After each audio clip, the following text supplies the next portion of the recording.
What is going on, y'all? Thank you for joining us here on the Mission Ready Men briefing on the SHR Media Network. Today is Tuesday, January 28th, and it has been like drinking from a fire hose. The pace that President Trump is moving at is unbelievable. We're not used to it because the last president moved at a snail's pace, or he would have to speed up to move at a snail's pace. But we're going to talk about deportations, executive orders, some moves made by Trump's confirmed cabinet members, and more if we have time. But before we dive in, um, please do me a favor: hit the like button, subscribe to the channel, subscribe to all the channels on the SHR Media Network. Um, Leave some comments, share these videos. Uh, if I say something that you disagree with, please let me know. I would love to hear from you so that I can prove to you why I think you're mistaken. And I'll be happy to let you try and convince me that I am mistaken. Um, but go ahead and leave those comments. If you agree, let me know. Um, Engagement apparently is a big part of the algorithm, and so that will definitely help us reach a lot more people because the big tech tyrants are trying to throttle us. So again, please like, share, comment, all the things that social media requires, but also please pray for us. Pray for uh, Mission Ready Men. Pray for Sackhead Sean with the Edge of Liberty, Jersey Joe and the Reaver of Common Sense, BZ and the Berserk Bobcat Saloon. Pray that we start to reach many more people. We're seeing some upticks and everything. So your prayers are working. So we thank you for that. Um, but again, thank you for joining us here on the SHR Media Network. Um, you can follow Mission Ready Men on all the socials, um, at Mission Ready Men on Facebook, Instagram, Twitter, or X if you prefer, and Truth Social.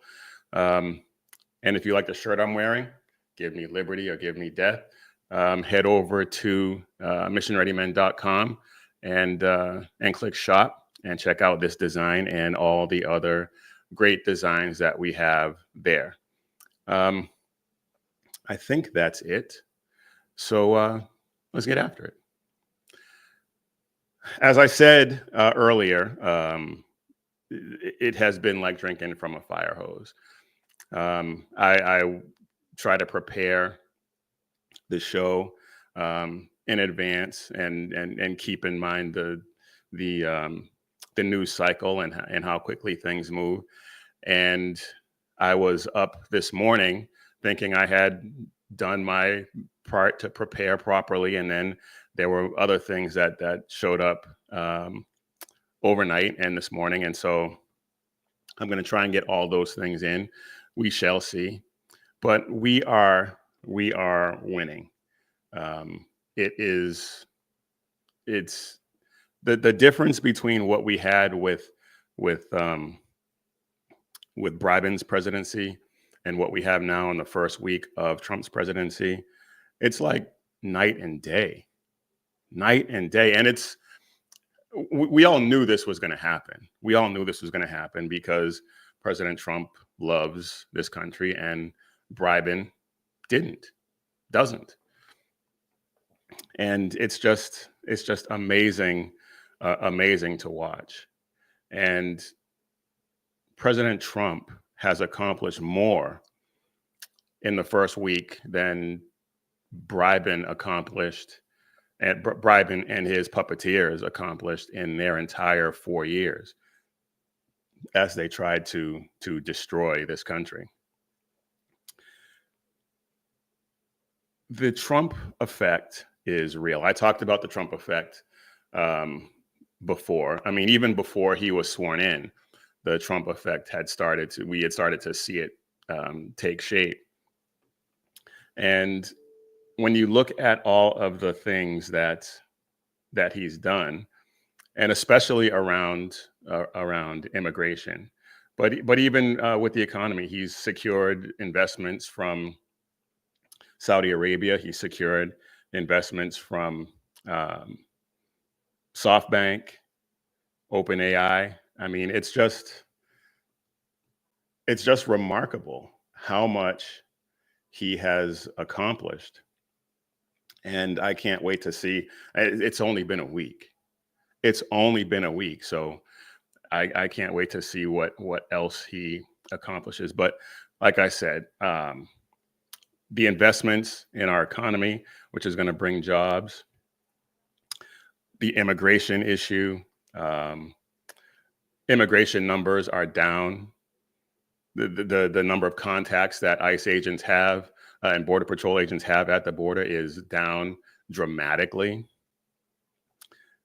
And the number of arrests and deportations of illegal immigrants is up dramatically.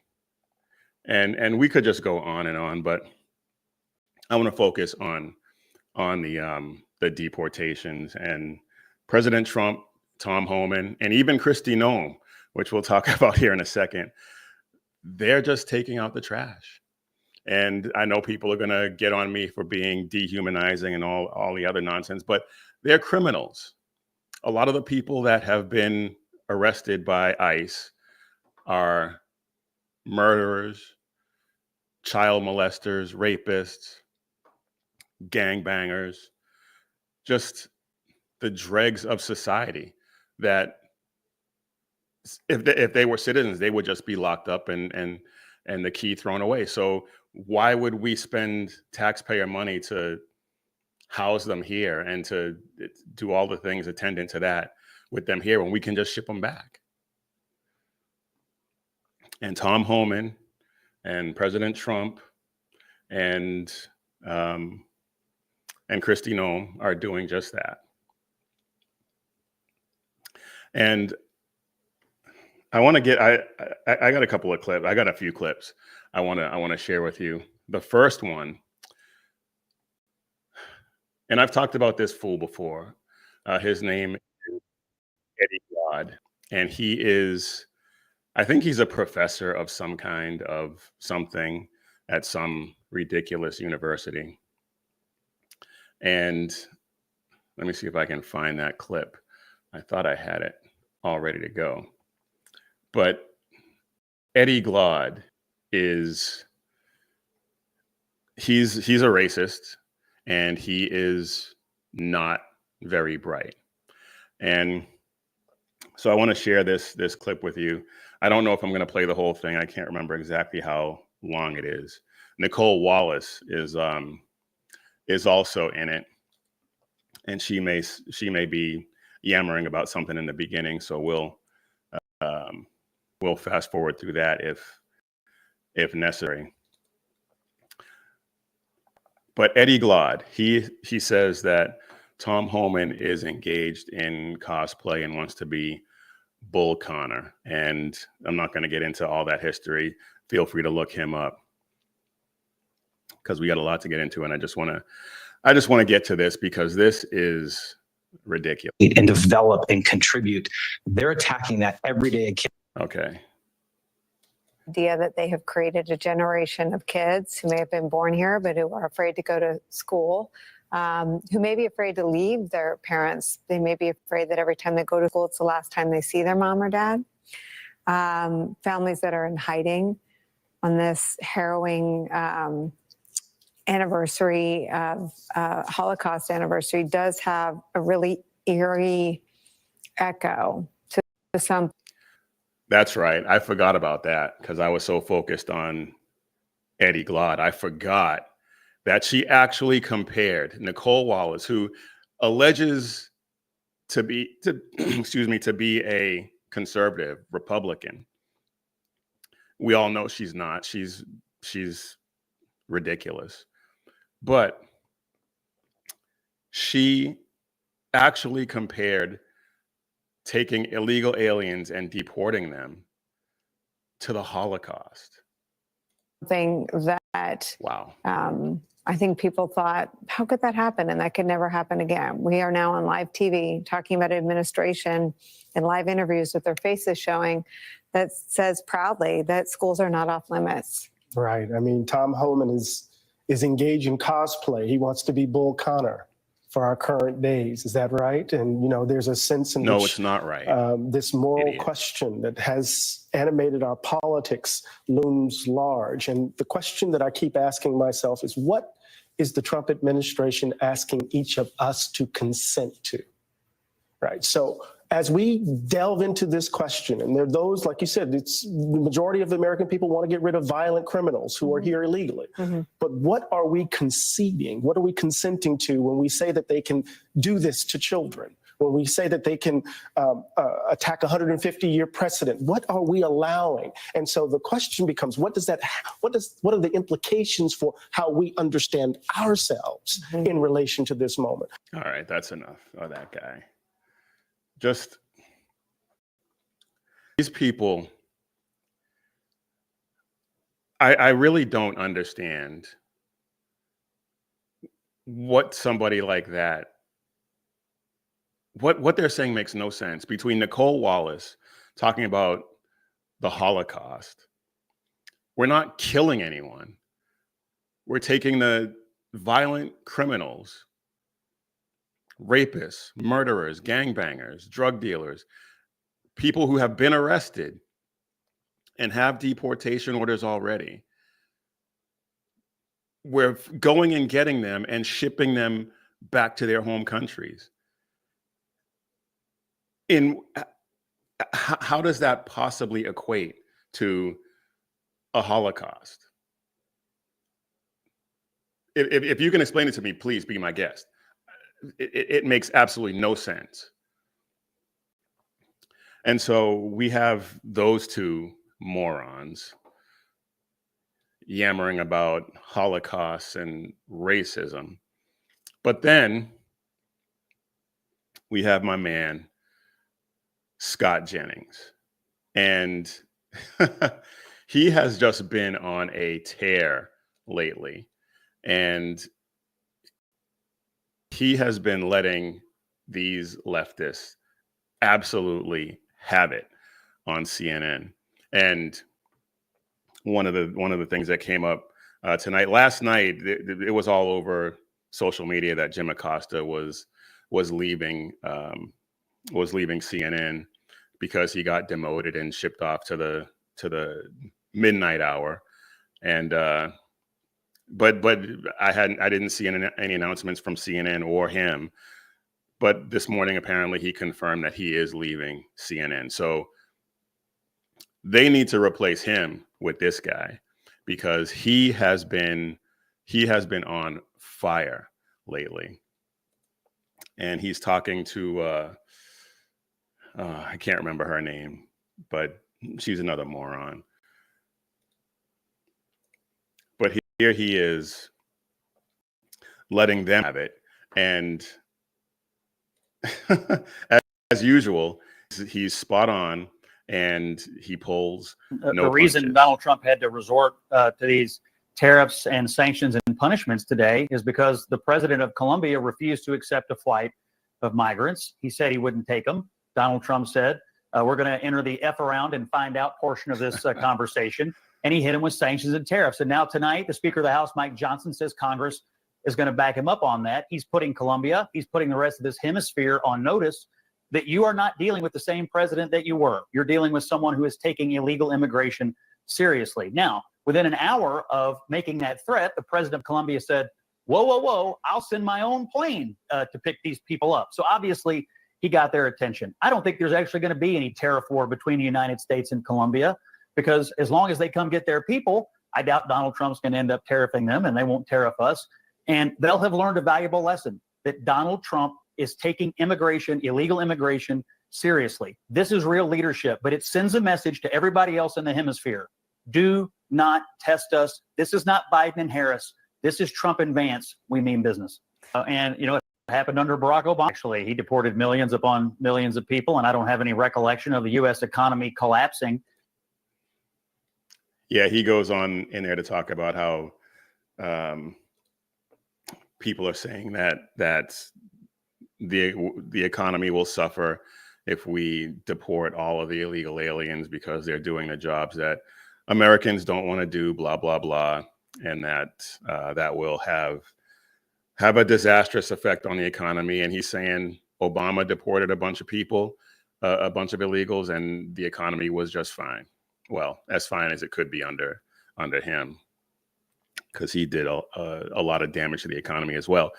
But that's the difference between between Scott Jennings and that Eddie Glaude character and all these leftists who just who think we not only need to be the world's policeman, but we need to be the world's dumping ground for illegal aliens. I mean, they said that Trump was they said that it was a conspiracy theory that they were emptying their jails and prisons and insane asylums and sending them up to this country. Well, it turns out that was true. It turns out that was true. And so Trump is saying absolutely not, no more. And Jennings was talking about the Colombian president.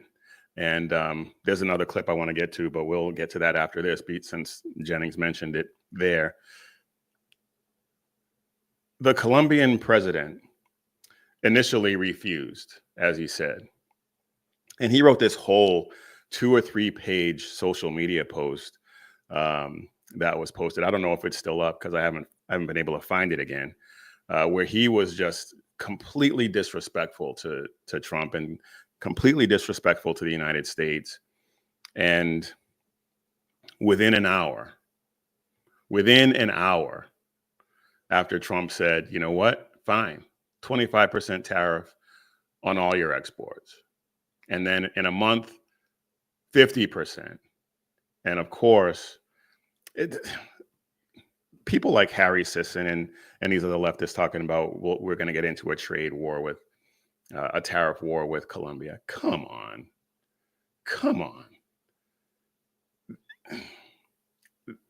There is no scenario where that would be anywhere close to a war, as is demonstrated by the fact that the president of Colombia, Gustavo Petro, caved within an hour. Trade war, please. So Trump has this is more evidence of the Trump effect. And as I said before, we are now in the find out portion of the program. So yeah, trade war, please. And you know what? Never mind. I was going to mention Harry Sisson, but he's not worth it. But there is one other clip that I wanted to get to, and it's just it just goes to show. It just, if I can find it. Well, here, take a look at this while I look for that, because this is also very interesting, because this is the number of arrests and detainers that ICE has done since Tom Homan took over. And it's outstanding. 1,179 arrests, 853 detainers lodged. What that means is that almost 1,200 people, and this was as of midnight last night, with the raid that they had in the Bronx this morning. I'm sure that it's up over 1,200 at this point, and we'll find out later tonight what that number climbs to by the end of the day. We may even find out sooner than that. They may update it, but 1,200 arrests, almost 1,200 arrests. And the left is going to say, well, at that rate, with 20 million, or the left will say 11 million, even though we know it's somewhere between 20 and 30 million illegal aliens. They'll say at that rate, it's not even going to make a dent. Well, you know what? I don't care. I don't care, Margaret.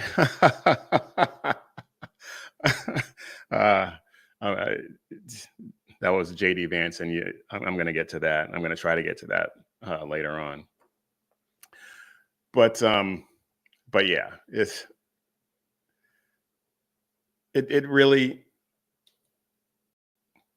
the effect of this, the effect of this is that,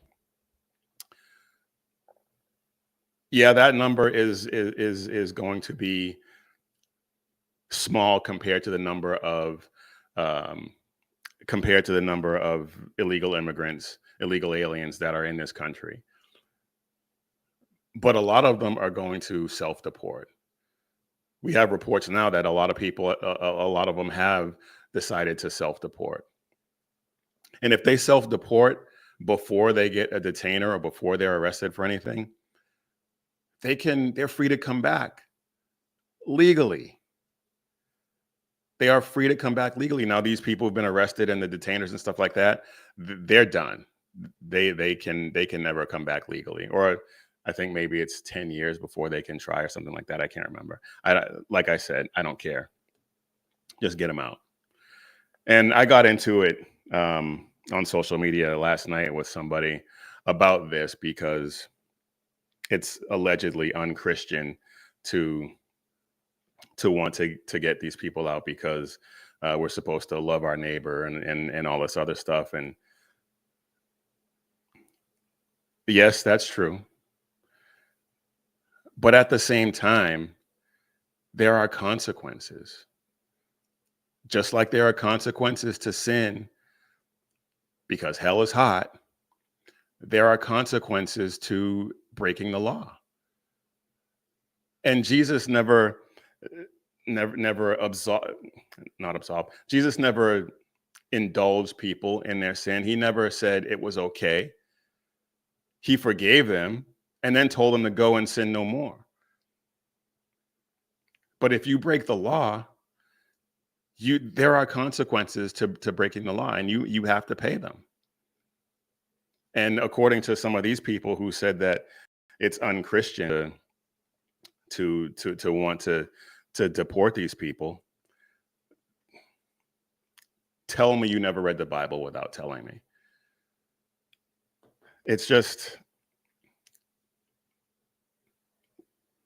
the government's job is to protect its people. A leader's job is to protect his people. A leader who doesn't do that is derelict in his duty. Just like when I talk about how it's a man's duty to protect his wife and his family and provide for them and things like that. If a man doesn't do those things, he's derelict in his duty. He is not fulfilling the mission that he has been called to fulfill by God. And the leaders who fail to fulfill their mission to protect their people, those leaders need to be what's the word I'm looking for? They need to be replaced. I was going to go somewhere else, but anyway, I got off on a tangent there because of social media. But yeah,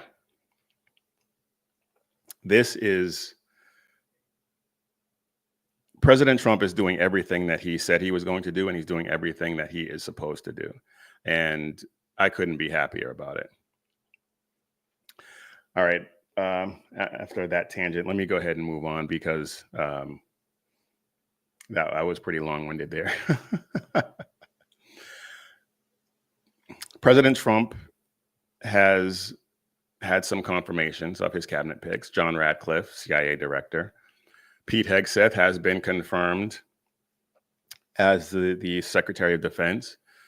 And Kristi Noem has been confirmed as DHS secretary. And I think that her being confirmed as DHS secretary is, when she was first announced, I was a little skeptical, and I'm still not saying that she's going to be amazing at it. I don't know. But she has been a governor, she has been an executive, so she knows what she has to do in order to lead. But this morning, she actually took the lead in ICE. Well, she didn't take the lead, but she was there. I don't take the lead makes it sound like she was actually kicking indoors, and she wasn't. But she showed up,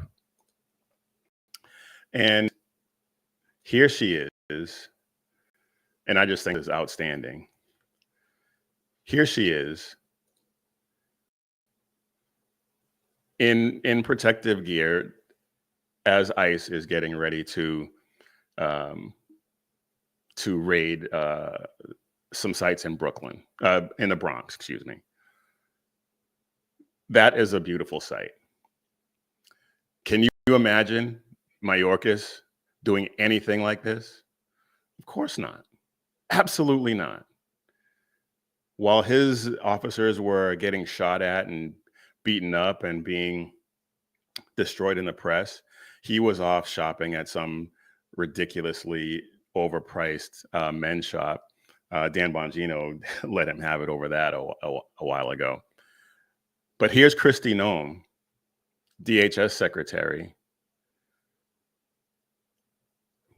with her people on one of these raids. And I'm sure she's not going to be on all of these. I'm sure this was just her. I don't want to say a photo op, but I'm sure this was just her showing up and showing out for the first time. And she might do it again, who knows? But either way, I think this is great. I think this shows leadership. I think this shows that she's serious. And I'm looking forward to seeing what the DHS secretary and what that department does going forward. Because if she works hand in hand with Homan and Trump and gets this done, this is going to be an outstanding period for border security, homeland security. I think this is going to be outstanding. So we got those confirmed, and the Treasury Secretary was confirmed. I'm blanking on his name right now, but it's time to confirm Kash Patel, Tulsi Gabbard, and RFK Jr. And RFK Jr. is not my favorite, but I think when it comes to HHS, when it comes to making America healthy again, I think he's going to, and as long as he stays in that lane, I think that he's going to do an outstanding job, and I want to see him confirmed. There was one other thing I did want to. Yes, here we go. Speaking, going back to HHS before we get into our sponsor for the day, Tom Homan. He's been all over the place. He's been making the case for ICE and for mass deportations, and he's just been outstanding. He's been outstanding at it. And there was one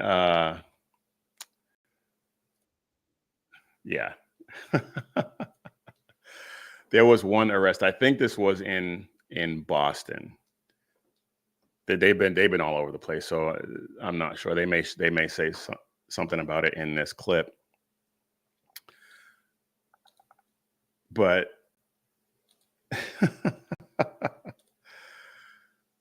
This guy, he got caught up in an ICE raid, and he wasn't happy about it. I'm not going back to Haiti. One of those threats is this illegal alien from Haiti. ICE says he's a gang member with 16 criminal convictions in recent years.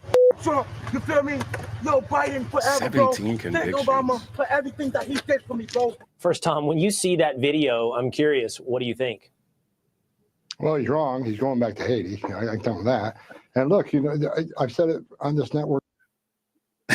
Excuse me. That was awesome. He's wrong. He's going back to Haiti.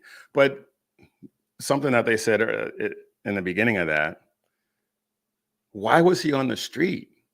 He had 17 convictions. How does somebody with 17 convictions end up on the street where he's able to get caught up in an ICE raid? It makes no sense. But of course, it's Boston, and so criminals get coddled. But let's let him go on here for a second. Worked for 4 years. Joe Biden, opened these borders on purpose. It wasn't a mismanagement. It wasn't a conscious. He knew exactly what he was doing. He made the promises while he was running for president, and he kept those promises. At least you got to give him credit for that. But yeah, they've opened this border up, and President Trump's going to secure the border, the highest level ever. You thought we had a secure. And people forget, when Biden was running, he actually said, I can't remember if it was in a debate or a press conference, but he actually said to illegal aliens, come on in. He actually said that. And I want to say it was during a debate, and they asked him about the migrant caravans, the illegal alien caravans.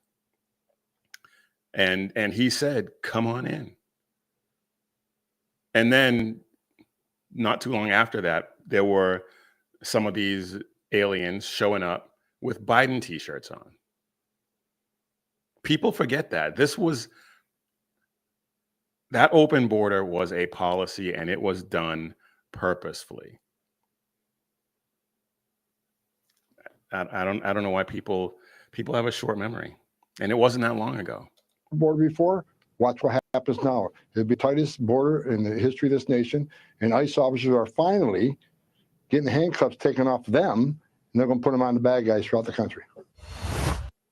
Absolutely. Put them on the bad guys. This is going to be fun. This is going to be fun. I can't wait to see what the next week, the next month brings, because this is outstanding. All right, let's get into a word from our sponsor. We just talked about RFK and how he's on a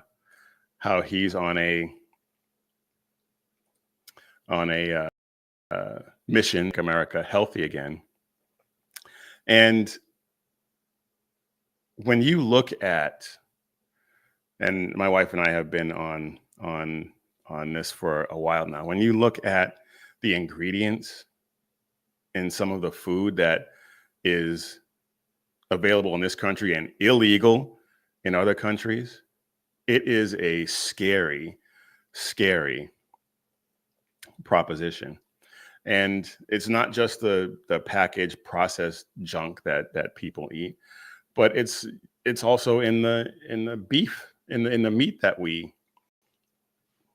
get. And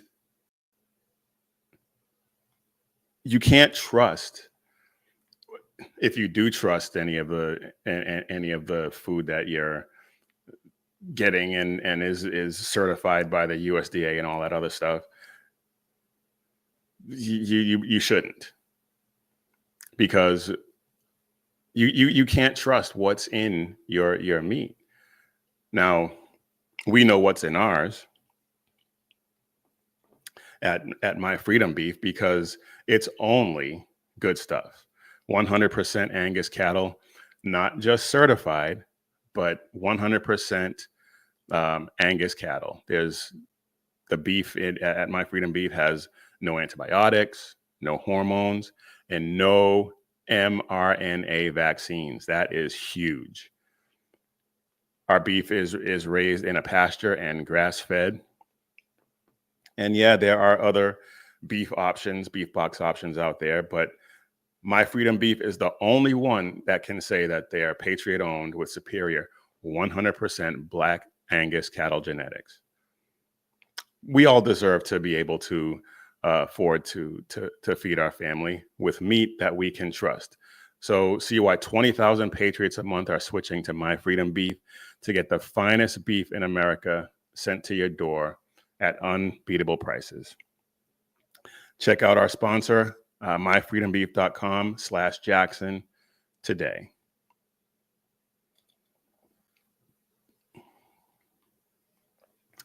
All right. I wanted to get into this because it's one of those things that I remember learning about when I was a kid and having it explained to me, and even then not really making a whole lot of sense. And that is this idea of birthright citizenship. And President Trump has signed an executive order to end birthright citizenship. And of course, it was immediately challenged that day, I believe. It was immediately challenged. And I hope it goes to the Supreme Court, because there is some ambiguity as far as I'm concerned. And of course, I am not a constitutional scholar, but I can read. And I can also listen to some smart people who have this expertise. And I had a clip of a guy by the name of Josh Hammer. And if you're into presidential or just national politics and pay attention, you probably know who he is. He was with the Heritage Foundation and with the Blaze for a while, and now he's doing his own thing. I think we'll find out here in a second, as soon as I pull up this clip that I thought I had already queued up and ready to go, but apparently not, because who knows why. But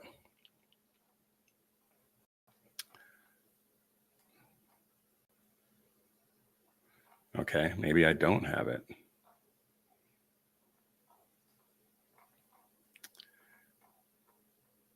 Anyway, all right, yeah, here we go. Josh Hammer is talking to Dan Abrams at News Nation, and he's in this discussion with Cenk Uygur. And of course, Cenk Uygur thinks that everyone should be able to come here and no questions asked, and we'll just pay for it. But that's not the case, obviously. And Josh Hammer is about to lay out a strong case as to why birthright citizenship, the way it's been interpreted up to now, is incorrect. And of course, the left is all up in arms about it. But to the jurisdiction thereof are citizens of the United States and of the state wherein they reside. Supreme Court in 1898 actually ruled on birthright citizenship applying to the children of immigrants. In United States versus Wong Kim Ark, court ruled that Wong, a 24-year-old child of Chinese immigrants, had a right to return to America after a visit to China because even though his parents weren't citizens, he was. Sure seems to be the law of the land. Free Project and host of the Josh Hammer Show, who supports the executive order, and Cenk Uygur, founder and host of the Young Turks, who opposes it. Good to see you both. Josh, let me start with you. Lay out the legal argument for me. This does seem like a long shot, no? So it's a long shot if you accept the misinterpretation of Wong Kim Ark, the 1898 decision that you referenced, Dan, that this holding in Wong Kim Ark applies to the children of both legal and illegal aliens. So the 14th Amendment, which was ratified in 1868, basically had two purposes. One was to overrule the Dred Scott decision of 1857.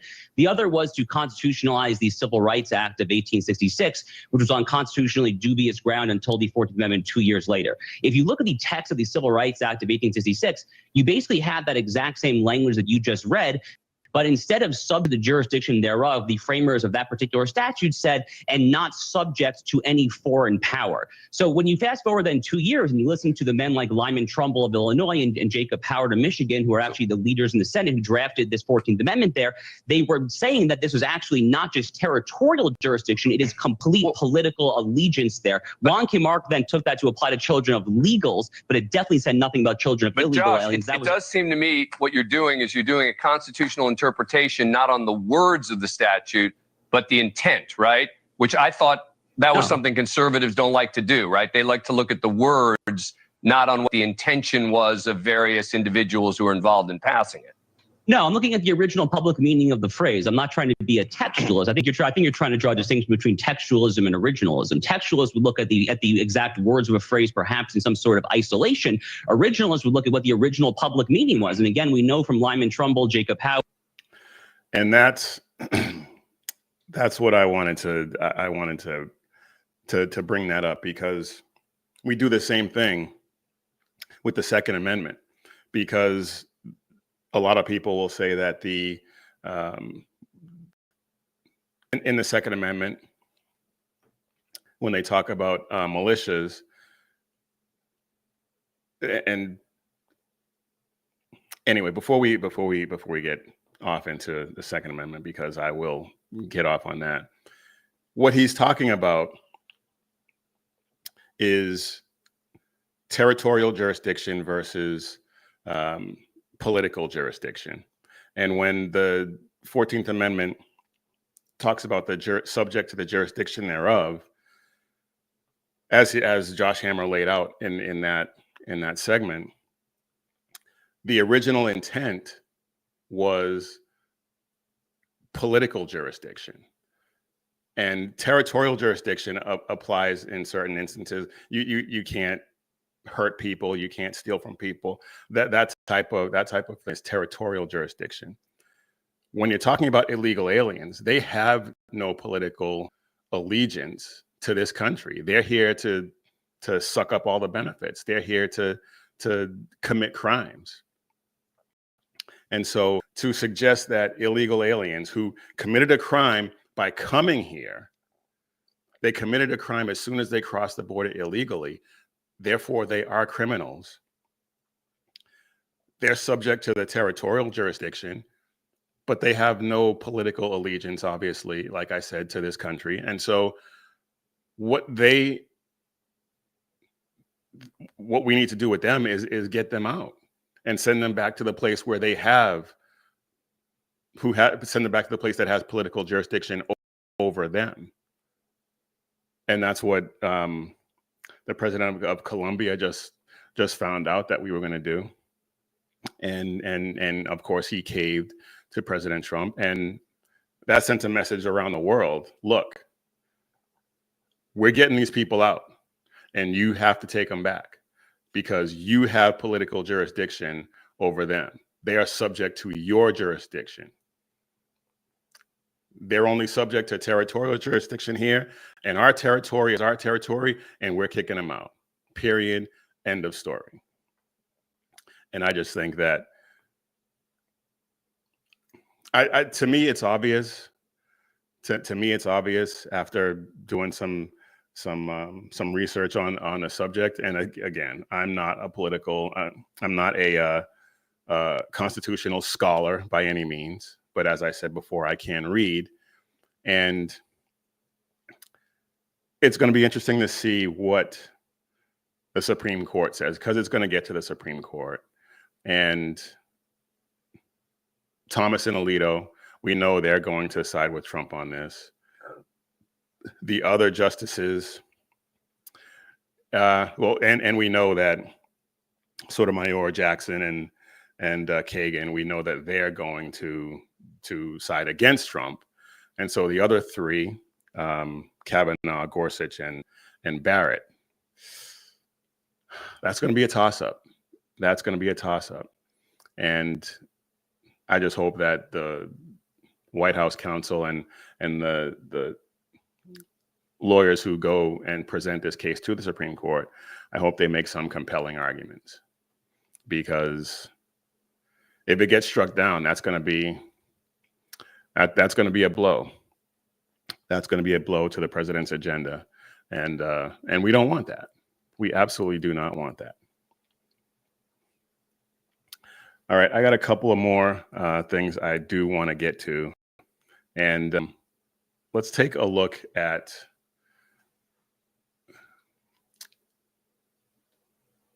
let's get into President Trump visiting some of these disaster areas, because it's been months since Florida and North Carolina and Virginia were devastated by those hurricanes, and it just blows my mind that they got no help. And we all know the story about how FEMA was directing their workers to pass by homes that had Trump flags and Trump paraphernalia. So it was obvious that it was politically motivated. And many of the counties in North Carolina went for Trump. There were a few that went for Biden, but all in all, North Carolina was Trump country. And because of that, in my opinion, that was why FEMA completely dropped the ball, completely slow walked all of the assistance that they should have been rendering to the victims in North Carolina. And so President Trump visits North Carolina, and he goes there with Franklin Graham and Samaritan's Purse, and they talk to the people. And I'm not even going to try to get it because I don't have the clip of Trump talking to one family where they talk about how they have been fighting with the insurance company, and then Trump tells them to name the company, which I thought was awesome, because these people need to be outed and shamed for the way that they've handled this crisis. And I can't remember the name of the insurance company off the top of my head, but the clip is out there. But out of that visit, Trump had he dropped a bomb on some people, and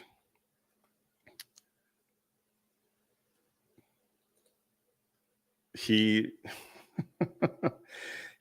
dropped a bomb on some people, and I think that this is one of the best things that could come of this. And I'm going to play this, and then we'll talk about it, because I think that a lot of people are misinterpreting what he's saying here. And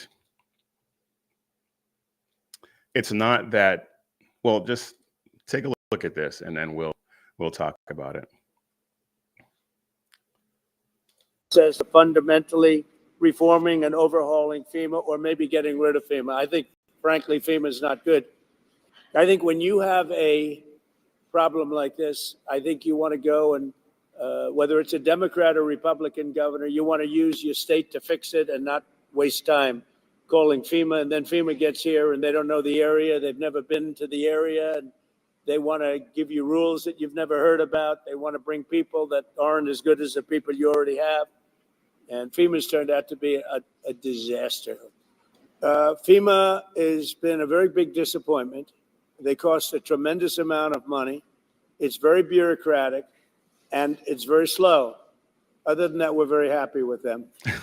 Okay, and I think when there's a problem with the state, I think that problem should be taken care of by the state. That's what we have states for.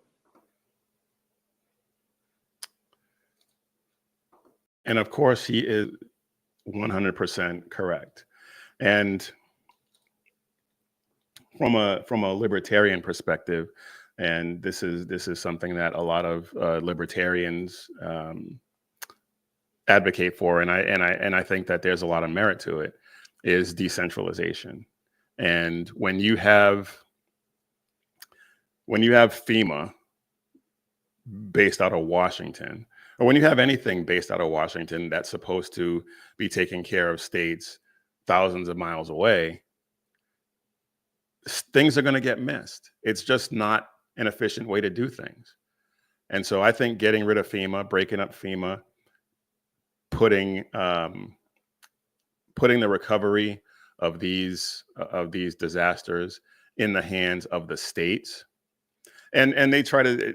Some commentator said something about, I think it might have been J.D. Vance in his interview with Margaret Brennan where she brought this up, but try to say that FEMA has the expertise, and to get rid of FEMA would mean that the states would be on their own. Well, Florida can do it.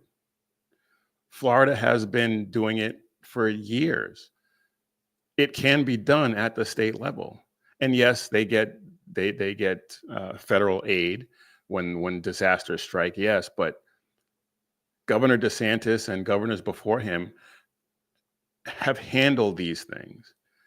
And competent governors can handle these things if given the resources. We don't need some federal bureaucracy with a political agenda going into these places and picking and choosing who they want to help. Let the states familiar with the area, familiar with the people, close to the ground, let them handle it. And I don't see anything wrong with that. All right, I'm running out of time here. There's a couple of other things I wanted to get to, but let's move on, because I just mentioned J.D. Vance and Margaret Brennan. And in that interview, it was 20 minutes, and J.D. Vance just jolly stomped Margaret Brennan. And it was it was absolutely glorious to watch. And here's one of many. There were at least 3 or 4 different questions where she thought she got him. And she's not smart enough to get J.D. Vance. Come on. But she thought she did, and he just let her have it. So here's one of them right here. Well, Margaret, I don't agree that all these immigrants or all these refugees have been properly vetted. In fact, we know that there are cases of people who allegedly were properly vetted and then were literally planning terrorist attacks on our country. That happened during the campaign, if you may remember. So clearly not all of these foreign nationals but there are have been properly 30,000 vetted. people in the pipeline, Afghan refugees. But my primary Do you stand by concern it? as the vice president, Margaret, is to look after the American people. And now that So we no. know that we have vetting problems with a lot of these refugee programs, we absolutely cannot unleash thousands of unvetted people into our country. These people it's are not vetted. good. These people are vetted. Just like the guy who planned a terrorist attack in Oklahoma a few months ago, he was allegedly properly vetted. And many people in the media and the Democratic Party said that he was properly vetted. Clearly he Yeah. wasn't.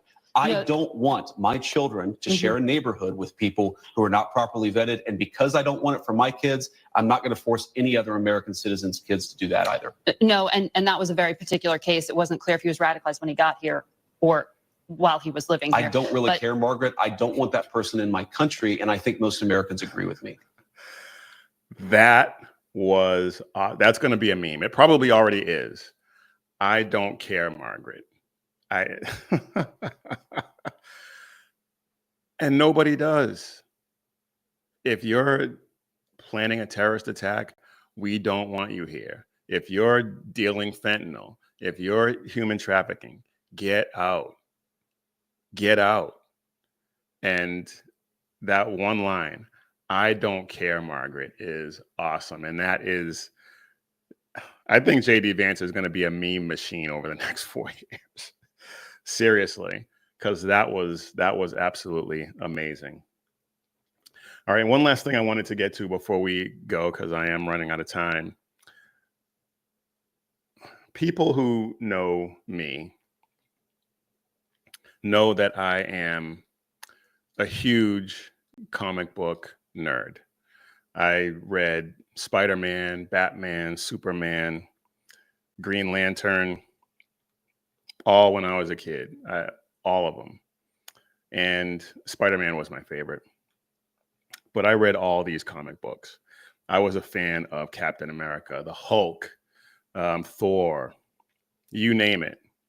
You name it. I was reading these comic books. And so when they started making these movies, when Marvel started making these movies, I was all in. And even though Captain America wasn't my favorite character growing up, because like I said, that was Spider-Man, he was up there. And when they started making Captain America movies and Black Panther, who was another one of my favorites, I couldn't have been more ecstatic. And the quality of the movies for the first 7, 8, 10 years maybe was great. And since then, it has gone decidedly downhill. But I still have hope that some of these movies are going to be good. And I try to compartmentalize these Hollywood actors from the material that they produce, because they're all nuts. Most of them are decidedly left wing, and if I let that dictate my entertainment choices, I wouldn't watch anything on TV except for British cop shows. But Anthony Mackie, he said something. I'm not sure exactly when this happened, but I saw it yesterday, and I posted it. And it's just a quick 10-second clip.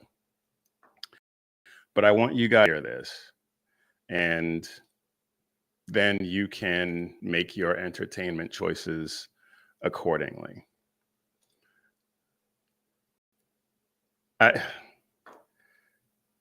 Yeah, let's just listen to this dribble, and then we'll talk about it a little bit more before I have to get out of here.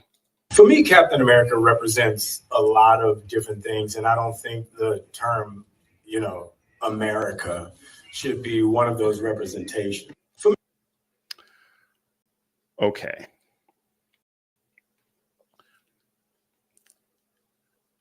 It's in the name, Captain America. And you can, people who know comic books know that his character Falcon ends up taking the Captain America mantle. It failed in the comics. It was not something that lasted in the comics, and it was not something that they should have tried to adapt to the movies, but they did because reasons. So here we have this C-list actor at best, supporting actor, leading a movie about Captain America, saying that America shouldn't be represented, even though his suit and his shield is red, white, and blue. And this guy, he is a mildly successful actor as a supporting actor because he's in America. He owes his success to America, and then he's going to play Captain America and say America shouldn't.